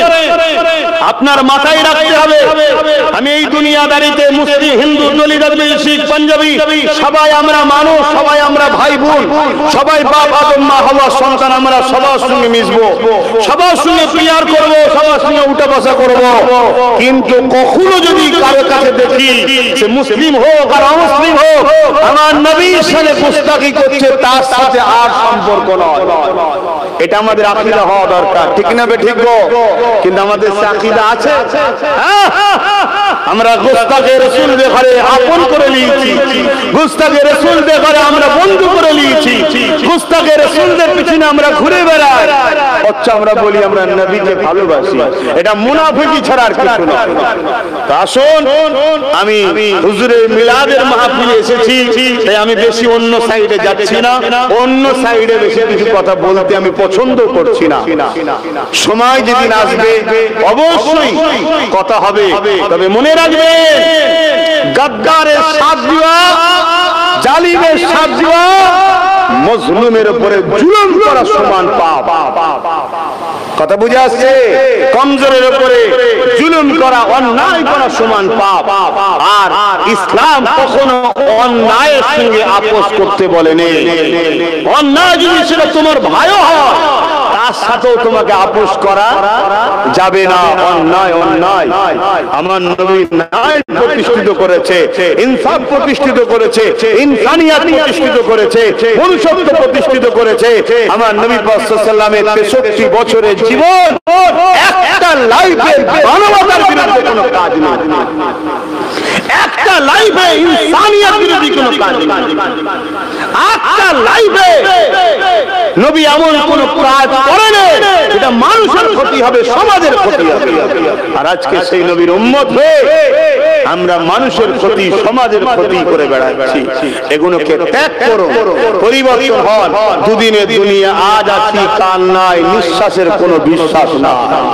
হুজুরের গোলাম হন, হুজুরের গোলাম হন। প্রকৃত ইজ্জত ওয়ালা যদি হতে চান হুজুরের গোলাম হন। থানসাব দেখেছেন? এখন তো ক্যাম্পা, যারই নাম থানসাব তারই নাম ক্যাম্পা। এই বেটারা সব ভেতরে ভেতরে আতাতে আছে, দেখছে যে আমাকে লিখছে না, বন্ধু তোর জামাটা পরে নেবে বল। শুনছেন তো নাকি? বুঝতে পারছেন না? এইখানে একটা ছোট্ট একটু টাচ দিয়ে যাচ্ছে, যেমন তোমার মেদিনীপুরে একজন খুব চিল্লাচ্ছে না, ও সব মিলে মিশেই আছে, এরা শুধু জামা চেঞ্জ করে নিচ্ছে। ঠিক থানসাব আর ক্যাম্পা, এটা যখন কোটোই ঢালা হয় বা কিছুতে ঢালা হয় দেখবেন খুব গেঁজা ওঠে, একটু পরে কি হয়? জোরে বলো, থেমে যায়। এই দুনিয়ার ক্ষমতা, দুনিয়ার বাদশাহী, দুনিয়ার ধনদৌলত কিছুদিনের জন্য গেঁজার মতো ওঠে, তারপরে সব মিটে যায়। আপনি দেখুন না, কত প্রধানমন্ত্রী এসেছে, মিটে গেছে, লোক ভুলে গেছে। কত সিএম এসেছে, মিটে গেছে, লোক ভুলে গেছে। খেলোয়াড় ছিল, কত ফ্যান ফলোয়ার ছিল, বুড়ো হয়ে গেছে, খেলতে পাইনি, খেলোয়াড় পালিয়ে গেছে। কত হিরো, নায়ক, নায়িকা দুর্বল হয়ে গেছে, ভালো শুটিং করতে পারছে না, তার ফ্যান ফলোয়ার পালিয়ে যাচ্ছে। কিন্তু একটা জায়গা আমি আপনাকে দেখাবো, যেখানে যত বুড়ো হবে, যত দিন বাড়বে, তার ইজ্জত বাড়বে। সেই জায়গাটা হলো মুহাম্মদ রাসূলের গোলামীর জায়গা। জোরে বলুন সুবহানাল্লাহ। মুহাম্মদ রাসূলের গোলাম যত পুরাতন হয় তত তার দাম বাড়ে। 850 বছর আগে বাগদাদের বুকে একজন নবীর গোলাম শুয়ে আছে, নাম তার সাইয়েদনা আব্দুল কাদের আল জিলানী আল বাগদাদি। পুরো পৃথিবীর আব্বাস সিদ্দিকীকে এক পাল্লায় দাঁড় করাও, পুরো পৃথিবীর মানুষকে এক পাল্লায় দাঁড় করাও, আর আমার গোশ পাককে এক পাল্লায় দাঁড় করাও। গোশ পাকের এত শান মর্যাদা, ফ্যান ফলোয়ার তার আজকের দিনে এখনো বেশি। জোরে বলুন সুবহানাল্লাহ। চলে আসে আমার হিন্দুস্তানে 800 বছর আগে চলে গেছে গেছে হযরত গরিবে নওয়াজ খাজা মঈনুদ্দিন আজমিরি। আমার দেশের প্রধানমন্ত্রীকেও চাদর কাটাতে হচ্ছে, আর আমার রাজ্যের সিএম কেও সেখানে গিয়ে ধর্ণা দিতে হচ্ছে। বাবা 50 আমাকে দেখি কেন তিনি মোহাম্মদ রাসূলের গোলাম ছিল। এই উম্মতে মুহাম্মাদি, এদের পিছনে ছুটে লাভ নাই। যদি প্রকৃত কামিয়াবি হতে চাও মোহাম্মদ রাসূলের গোলাম হও। জোরে বলুন সুবহানাল্লাহ, আরো বলুন সুবহানাল্লাহ। আর মোহাম্মদ রাসূলের গোলাম কখনো জালিম হতে পারে না, আর জালিমদের সঙ্গে দলও করতে পারে না। মোহাম্মদ রাসূলের গোলাম কখনো চোর হতে পারে না, আর চোরদের সঙ্গে দলও করতে পারে না। মোহাম্মদ রাসূলের গোলাম কখনো অত্যাচারী হতে পারে না, অত্যাচারীদের সঙ্গে দল করতে পারে না। মোহাম্মদ রাসূলের গোলাম কখনো হারাম বা ভিক্ষা নেয় না, আর ভিক্ষা যারা দেয় তাদেরকে তাবেদারি করতে পারে না। মোহাম্মদ রাসূলের গোলাম হাত যদি উঠায় এক জায়গাতেই পায়, সেটা আল্লাহর কাছে হাত পাতে। জোরে বলুন সুবহানাল্লাহ। আদর্শ এটা হওয়া দরকার। শুধু নামের আগে লিখে দিলে আর তকবীরে গোলাম হয়ে গেলে হয় না, হাকিকাতে পরিচয় দিতে হবে। আসো আর একটু এগিয়ে যায়। তোমাদের এই মেদিনীপুরে শুয়ে আছে জিনার নামে মাদানীপুর হাজী মুস্তাফা মাদানী রাহমাহুল্লাহ। কিছু কম বেশি আজ থেকে 350-400 বছর আগে চলে গেছে। আজও মানুষ তাকে স্মরণে রেখেছে না রাখে, আজও মানুষ তার কাছে ছোটে না। কিসের জন্য? মোহাম্মদ রাসূলের গোলাম। গোলামের মাকাম বেড়ে যায়, গোলাম যত বুড়ো হয় দাম তত বাড়ে।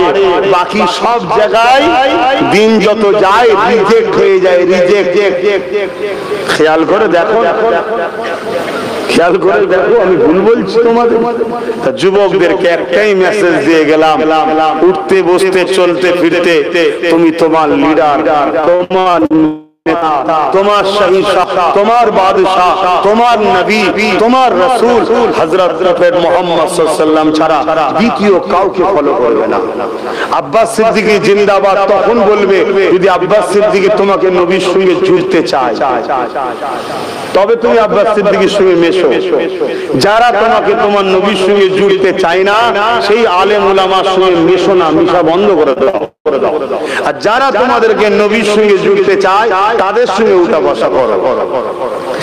আর দুনিয়াদারিতে দল করবে, রাজনীতি করবে, যার সাথে করছো তোমার পছন্দ তোমার কাছে, ততক্ষণ পর্যন্ত দল করো যতক্ষণ তোমার দলের নেতা নেত্রী তোমার নবীর দ্বীনের ক্ষতি বা বিরোধী নয়। যখনই তোমার নেতা নেত্রী তোমার নবীর দ্বীনের বিরুদ্ধে যাবে, সে ওয়াকাফ হোক, মসজিদ মাদ্রাসা হোক, তখনই তাকে তালাক দাও, তাকে ডিভোর্স দাও। ওই দল করা হারাম আর করা যাবে, এটা মাথায় রাখো। যদি না রাখতে পারো জাহান্নামে যাবার জন্য তৈরি হও। তোমার জানাজা কোন পীরকে দিয়ে পড়িও তুমি জান্নাতে যাবে না, কারণ পীর জান্নাত যেতে গেল মুহাম্মদ রাসূলের গোলাম হলে তবে পীর হয়। যদি কোন পীর নবীর গোলামি করে না, সে পীর না, সে পীরের নামে ভণ্ড। কোন মুফতি যদি নবীর গোলাম না হয়, সে মুফতির নামে ভণ্ড। কোন ইমাম, মাওলানা, আমির, হযরত শেখ মুহাম্মদ রাসূলের যদি গোলাম না হয়, ও শয়তান, ভণ্ড।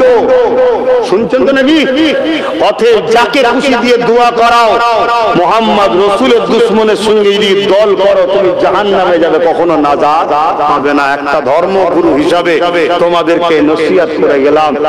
আজ আমার সিল, আমার নোরা, আমারই ভাঙছে দাঁতের গোড়া। চলছে না, চলে না? হ্যাঁ, এই শয়তান গুলোকে চেনো, এই 26 গুলোকে চেনো, এই জাহান্নামের কুকুর গুলোকে চেনো। যদি না চেনো, এদের হাতে আল্লাহ তোমাদেরকে মিটাবে। কোরআনের সূরা বাকারার মধ্যে খোলো, দেখতে পাবে। আসমাইনি দোয়া করতে হবে, ইয়া নবী সালাম।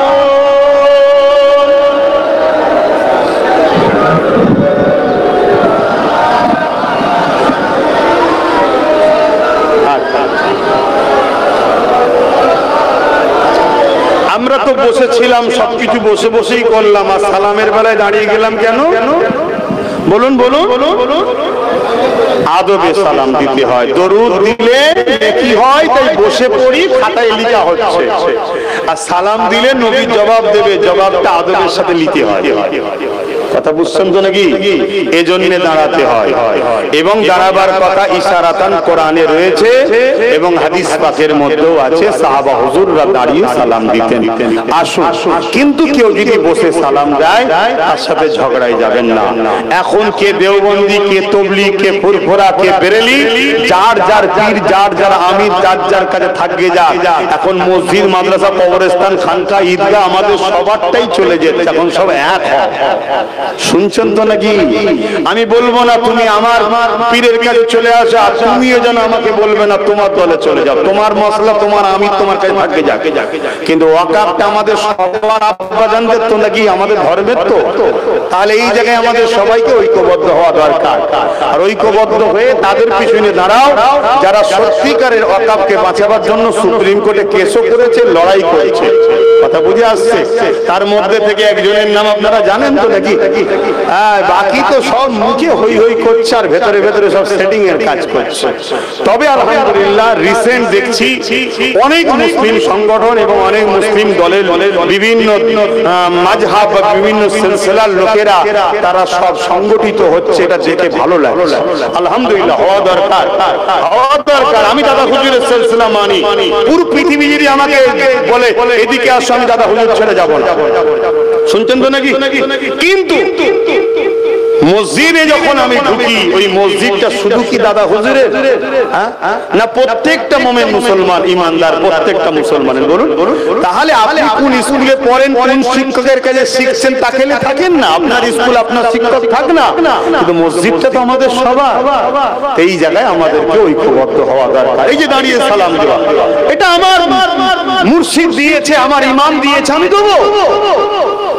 আপনার যদি মনে হয় বসে দেওয়া দরকার, এলি আমি আপনার সঙ্গে ঝগড়া করবো না, আর আমি দাঁড়াচ্ছি, আপনি আমার সঙ্গে ঝগড়া করবেন না। ঠিক ভুল বললাম নাকি? আপনি আপনার হুজুরের শিক্ষা নিয়ে থাকেন না, আমি আমারটা নিয়ে থাকি না। কিন্তু আজ যদি আমরা ঐক্যবদ্ধ না হয়, আগামী দিন তো আলোচনাই করতে দেবে না।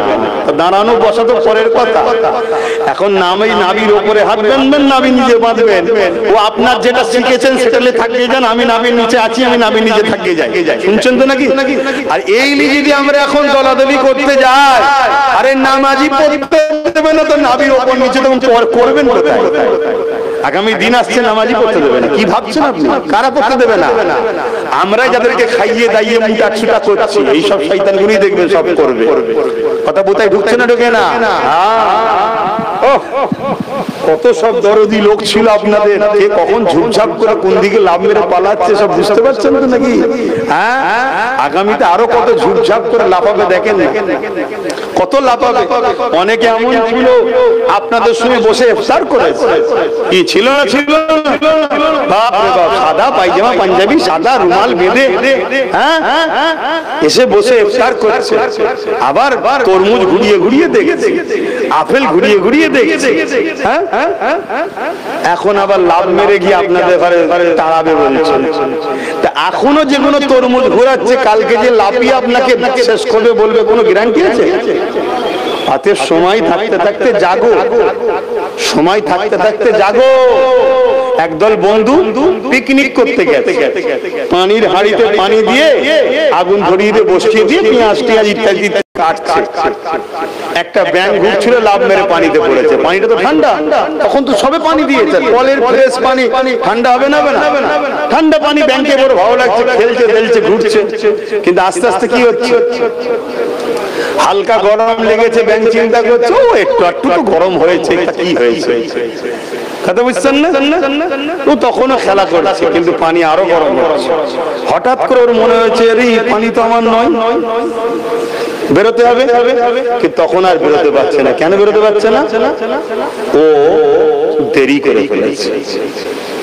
যখন আনিস খান মরেছিল তখনই ভেবে লিয়া দরকার ছিল। কথা মাথায় ঢুকছে না? ঢোকে না? যখন আবু সিদ্দিক মরেছিল তখনই ভেবে লিয়া দরকার ছিল। যখন 17 ডিসেম্বর আমার বাড়ি পুলিশ পেটিয়েছিল তখনই ভেবে লিয়া দরকার যে দাদা হুজুরের দরবারকে এত বড় অপমান করলো। কিন্তু আপনার ভাবছি হালকা ফুলকা গরম হচ্ছে, হালকা ফুলকা হচ্ছে, কিন্তু এখন শয়তানের মুখোশ দেখছেন তো। হ্যাঁ, মসজিদের জন্য কাঁদবেন, পিটবেন, মাদ্রাসার জন্য কাঁদবেন, মারবেন। তাহলে বুঝতে পারছেন হাকিকাত। আমি আপনাকে বলে যাচ্ছি এর ভেতরে আরো শয়তানি আছে, আগামী দিনে আরো বেরোবে। আল্লাহ শুকর করে বলছি, আমরা নবীর হাদিস কোরআন, নবীর হাদিস আল্লাহর কোরআন থেকে আল্লাহ আমাদের যতটুকু জ্ঞান দিয়েছে আমরা একটু হলেও ধরতে পারি। তো যাক, আমি আর ওইদিকে যাচ্ছি না। আসেন, সময় থাকতে থাকতে গরম পানি থেকে বেরিয়ে যাওয়া দরকার। আর না হয় বেরোতে চাইবেন তখন আর শরীরের এনার্জি থাকবে না, তার মানে কি আর ক্ষমতা থাকবে না। দেখা যাবে নাম তালিকাতে নেই। তার নাম যখন নেই তার মানে ভোট নেই, আর ভোট যখন নেই তাহলে ক্ষমতা কিসের দেখাবেন? হ্যাঁ, একটাই তো হাতিয়ার। কথা মাথায় ঢুকছে না? ঢোকে নে। সময় থাকতে থাকতে ভাবে হে নবী সালাম ইয়া রাসূল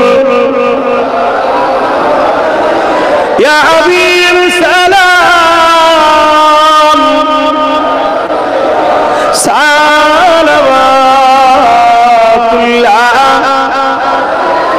কঠিন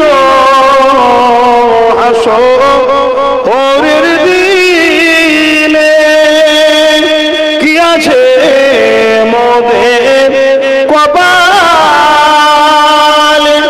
গুনাহগার উম্মাহ আতো আপনার লইবেন সঙ্গে মাশরে। নবী সালাম ইয়া রাসূল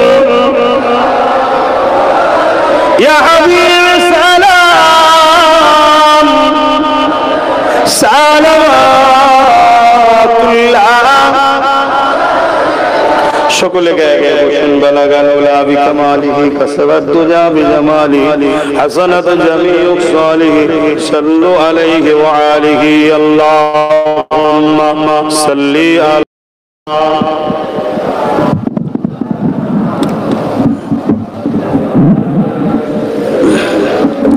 বাপজান আমার একেবারে ছোট করে দোয়া চাইবো, কথা বুঝে আসছে। আসরের নামাজ হবে, আমি সংক্ষেপ করছি। আমরা সবাই দুনিয়ায় একটু ভালো ঘর বাড়ি খাওয়া দাওয়ার জন্য কষ্ট করে ইনকাম করি, তাই তো নাকি? তা আখিরাতের জন্য ইনকাম করবেন না? একটা সুযোগ দিচ্ছি, সুযোগটা কাজে লাগান। এই মাহফিলের জন্য, এই মাহফিলের জন্য পকেটে হাত দেন, যার যা খুশি একটু দান করুন। এই দানটা আপনার আখিরাতের জন্য কাজে লাগবে এবং দুনিয়াতে বরকত আল্লাহ দেবে। পকেটে থাকতে ফিরিয়ে দেবেন না, পকেট নেই সেটা আলাদা কথা, দেন। প্রত্যেকে পকেটে হাত দেন, আর যার নেই আলাদা কথা। কিছু কিছু দেন, যত জোর জবরদস্তি না, যা খুশি দেন দেন। আমরা নিজেদের পয়সায় নিজেরা ধর্ম করি, আমরা নিজেদের পয়সায় নিজেরা ধর্ম করি, আমরা অন্যের পয়সায় ধর্ম করি না। দেন, আপনারা না দিলে হবে কি করে? কথা বুঝে আসছে? আজ তো আমরা সবই দেখছি, সবই বুঝছি। তা দেন, নিজেরা গাড়ির পয়সা থেকে টুকটুক দেন, যার যা খুশি। দরুদ শরীফ আল্লাহুম্মা সাল্লি আলা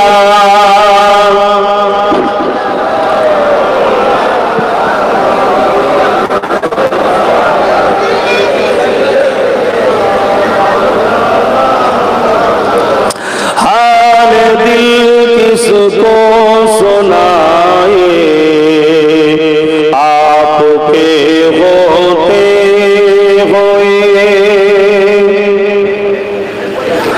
हाल दिल किसको सुनाए आपके होते हुए।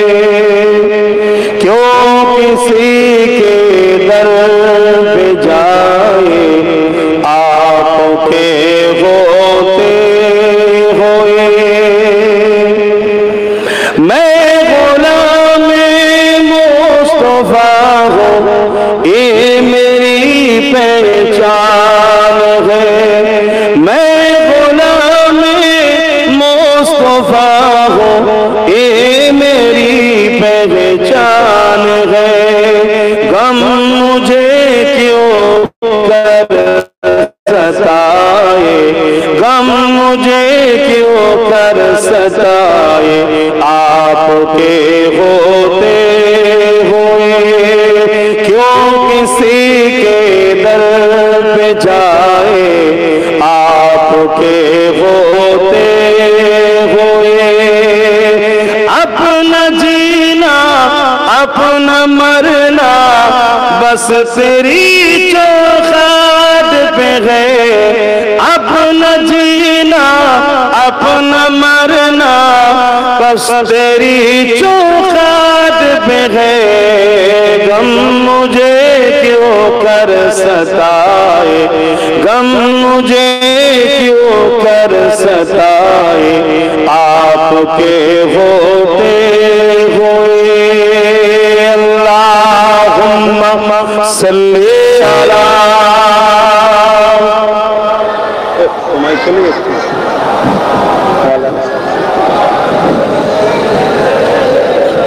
बाबजान আমার